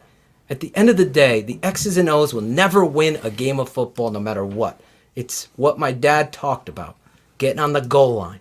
Finding your identity. It shouldn't take a head coach 4 years or 3.5 years to find their identity. It's very simple. Your identity's number 32, and you decide to build your game and philosophy off of that. And if you can't do that, then you need to get the heck out of town, because when he first came here, he said, and I quote, "If I can't figure out how to use number 24, Jordan Howard, I shouldn't be coaching here." Well, he did. He traded him out of town. And that's how political this team is with him as the head coach. And those are my final thoughts of why a change needs to come. Coach Atoshin, your final thoughts here. I've kept you in this chair. I wanted to give him the nice chair. He didn't want it. I just listened to you guys. You're a lot more knowledgeable than I am about the Bears. And I feel bad because the Bears are, when I think of 1985, it was the whole country was swept up in this pride. It was unbelievable. The Bears need to win. every year. Mm-hmm. That's really important. And it's never going to win unless you get a coach and a GM are on the same page and like each other. A GM has got to hire his own man, but you got to get the right GM in there. It can't be the owners picking his way in there and say, let's get the best guy in there. Because the guy who knows personnel, guy who knows coaching, he's the guy you want as a GM. And then he hires the guy. And I always remember when Bill Parcells, I'm a big fan of Bill Parcells, when he was enshrined into the Hall of Fame, and he was talking about it. You can't do it by yourself. You got to have a great boss. You got to have great managers. You got to have great help people around you. Everybody has to fit in, and they're all on the same page. And then the coach can thrive. Otherwise, he can't. He's doomed for failure. This guy is going down the chute, and all those people are afraid to make a decision. That's what I don't even think he's going to be fired. Really? That's what I feel. Real quick, because I saw it pop up. I'm sorry, Shane. But you always told me this. The NFL, everybody's talented. The best coach gets that 10% difference out of his players. Sam preached that. You taught that. And that's really what's not happening out there. You get that 10% and that is built with confidence and knowing what you're doing and going fast, hard with aggression. And that's how you win football games. And really, ultimately, you're seeing, Aaron, great point here, that Matt Nagy isn't doing the Etoshan 10% to coach them up. He's really not getting it. You got to see something, and I'm a Bill Belichick fan as well. Yep. I was always a Giant fan, and I turned to Bill Belichick at a clinic. He was the special teams coach at the Giants. Yep.